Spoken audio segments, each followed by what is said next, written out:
And we continue with a confused parent-child drama. From the time a child is first born, friends, relatives, and parents are quick to see the resemblances between the child and someone from another generation. Parents naturally see themselves in their young offspring, or they are quick to reminisce about a long-gone aunt, uncle, or a grandparent when a particular skill, talent, or in some cases disagreeable trait makes itself known. Early loss freezes images in time. Even when we become chronological adults, we often retain a vivid image of ourselves as children.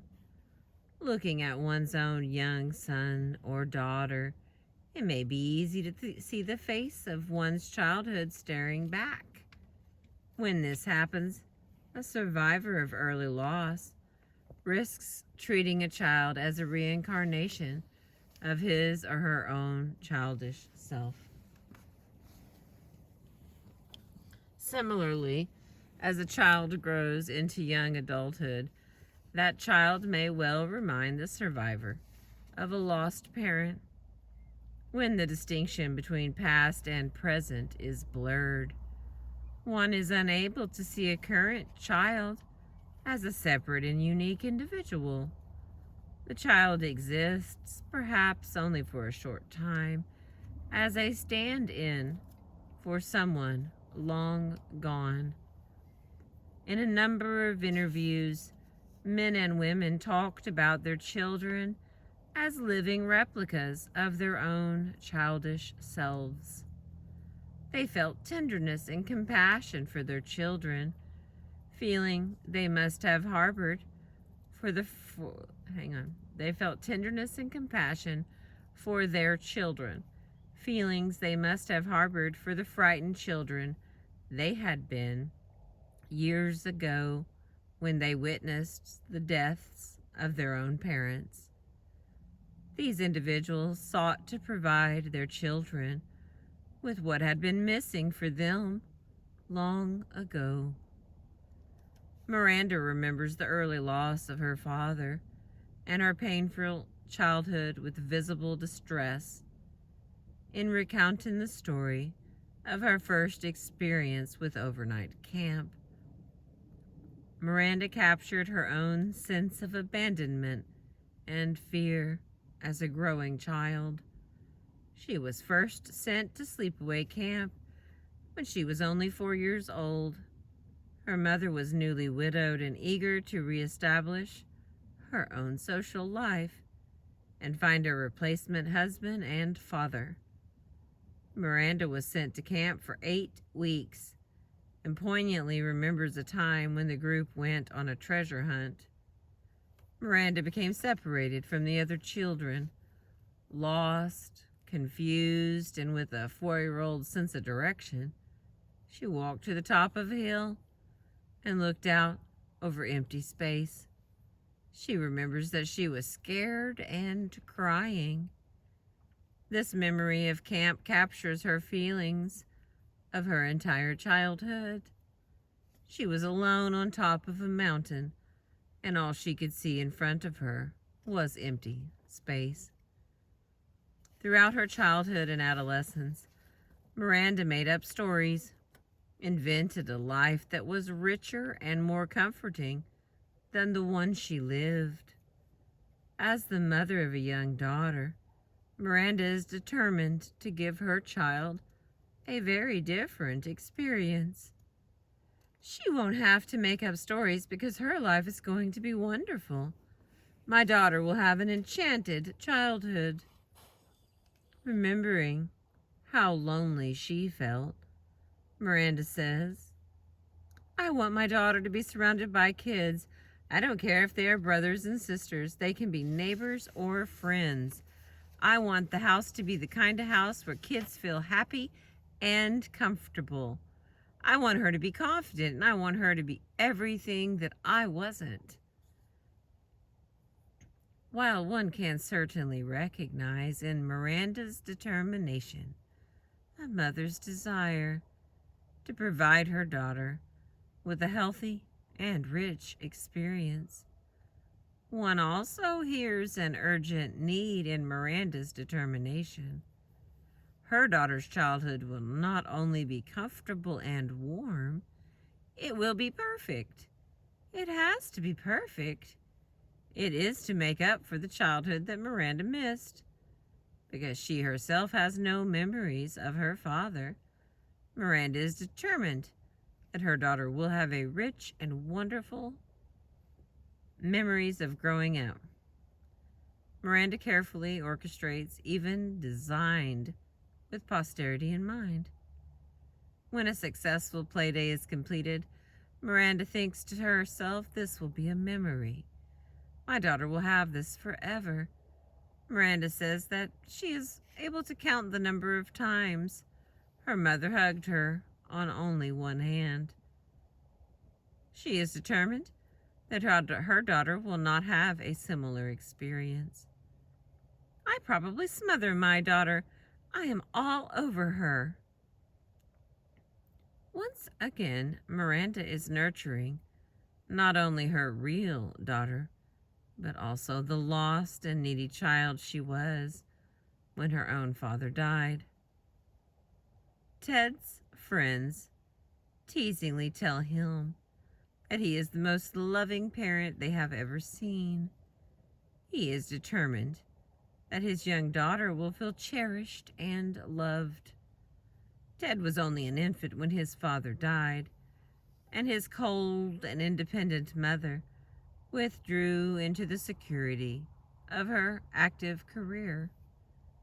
Ted grew up feeling not only that he was unloved, but also that he was unlovable.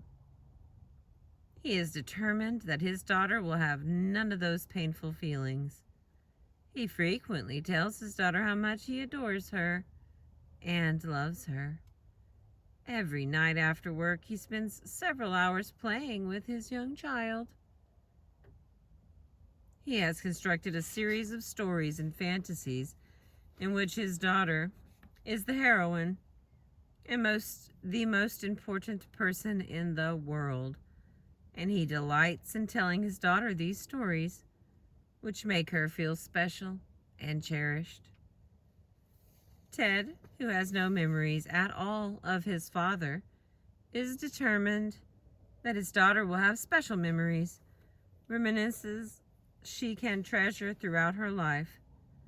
Once again, one gets the feeling that Ted's determination is not only born out of the sense of good parenting, but also arises from his own need to repair the damage he experienced as a lonely and unloved child.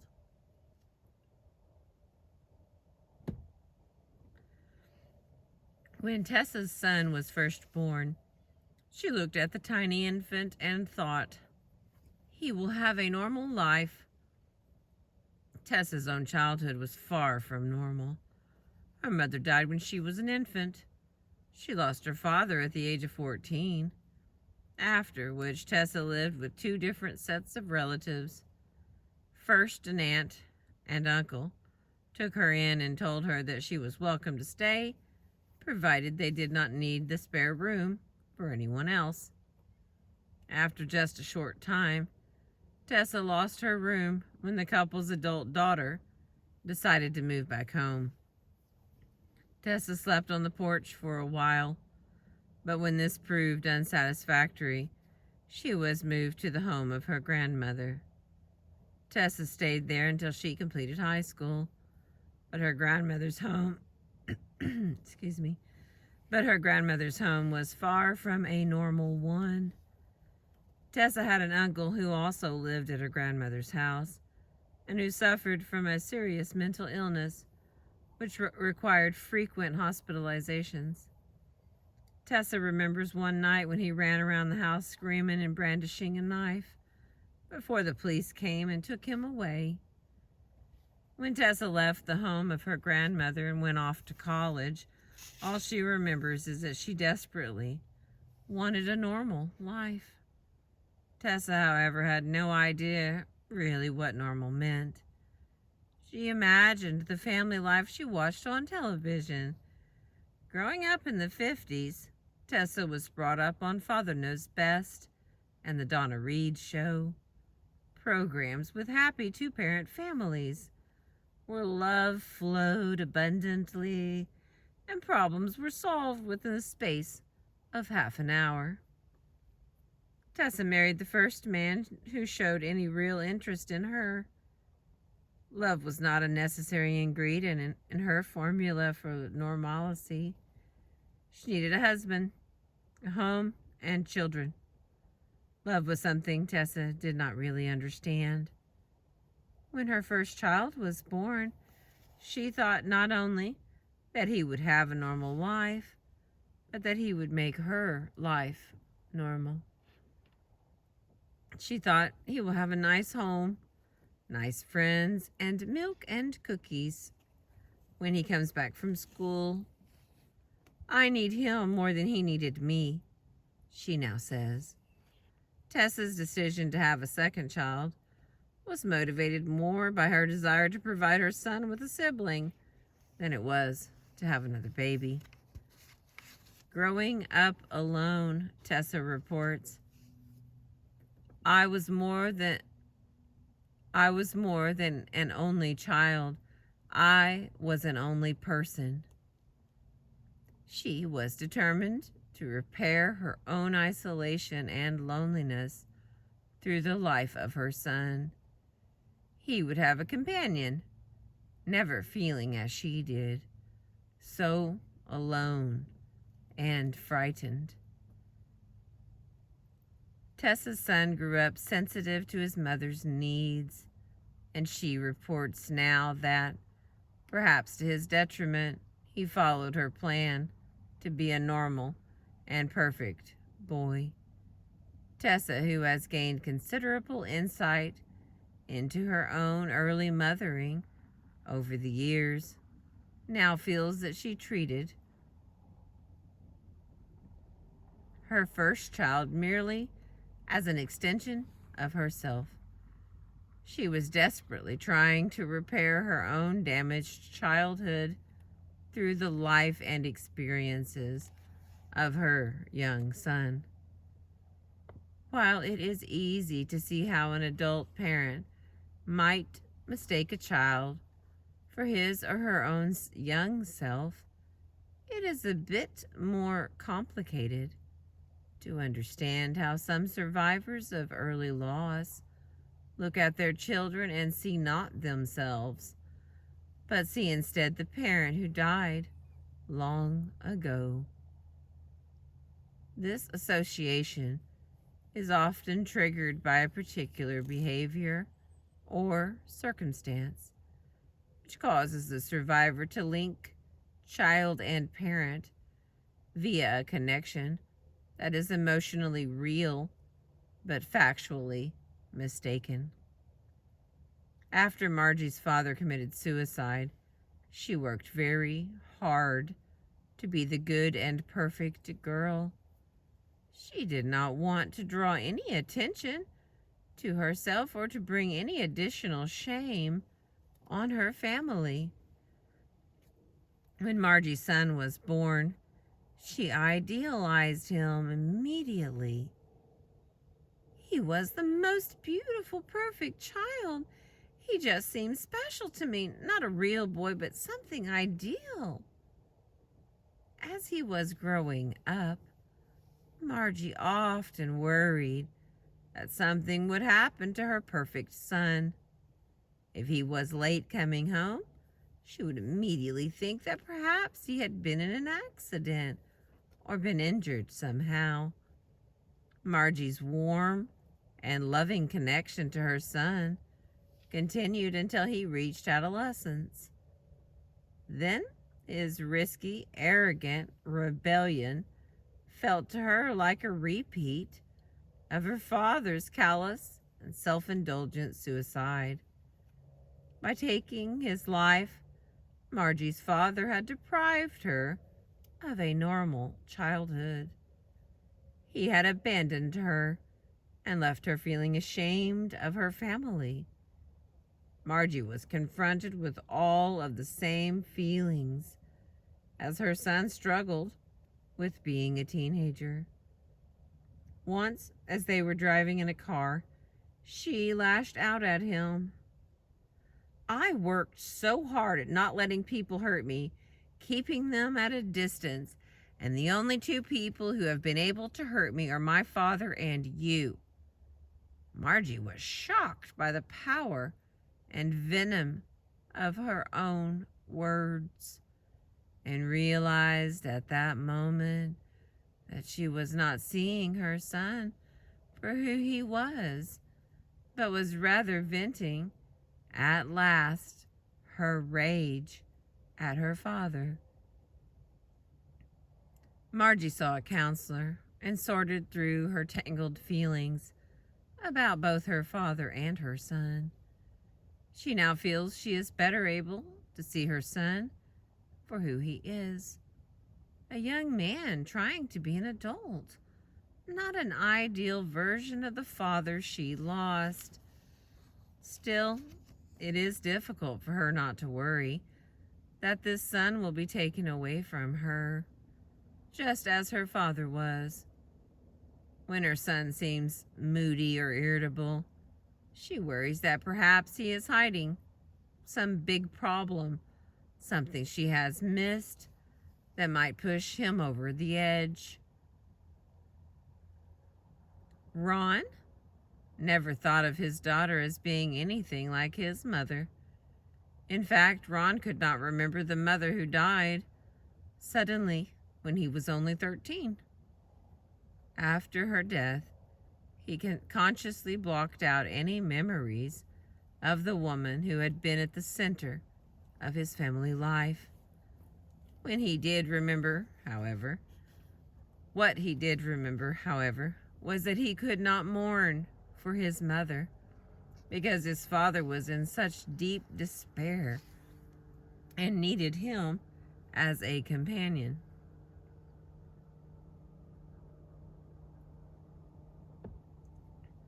One day, Ron's 20-year-old daughter called from across the country to announce to her mother and father that she had gotten married. Ron, who had believed himself to have a close and special relationship with his daughter, felt stunned. While any parent might be shocked, disappointed, and upset to hear of an unplanned and sudden marriage, Ron felt his own reaction to be extreme. It was like a death, the same emotion as when you are not expecting something and then there is a total change. It was as if she had been completely removed from my life. I knew it related back to the death of my mother. In an instant, Ron's daughter and mother became merged as the same person, a beloved woman who was suddenly leaving him with no warning and no regard. For several months, Ron felt unable to regain his footing and to resume anything resembling his normal life. I felt adrift, unmotivated, just like when my mother died. My mother's death denied me a chance to be a part of her life in an ongoing way. All the ceremonies and rituals were gone. My daughter did the same thing. Ron had looked forward to walking his daughter down the aisle, to participating in a rite of passage that connects one generation to the next. His daughter, like his mother in the past, denied him the chance to be a part of those things that make a family a family. Ron is well aware that he is reacting to his daughter with emotions buried long ago in the past, yet he feels unable to do otherwise. He is terrified that he will do to his daughter what he did to his mother, cut her out of his life completely. When the pain is too great, I know I have the capacity to block something out completely.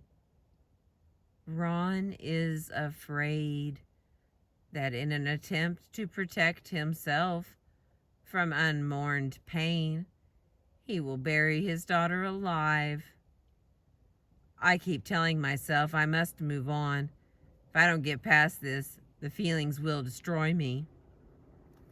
In talking about his daughter in the course of the interview, Ron became clear that in order to maintain any kind of relationship with his adult daughter, he needed to be able to see her as separate from his mother. His daughter, unlike his mother, did not die. Ron believed, however, that she had chosen, in a thoughtless and self-centered way, to get married without informing her family. Yet she did not desire to end her relationship with her mother and father. Like so many young adults, she was struggling with issues of autonomy and separation, trying to balance becoming her own person with staying in contact with her family. Ron's mother had died, lost, and gone forever. His daughter had merely made a choice of which he disapproved. By the end of the interview, Ron seemed clearer about the distinction, and he resolved to take the advice already given him by many friends to call his daughter and make a trip to see her.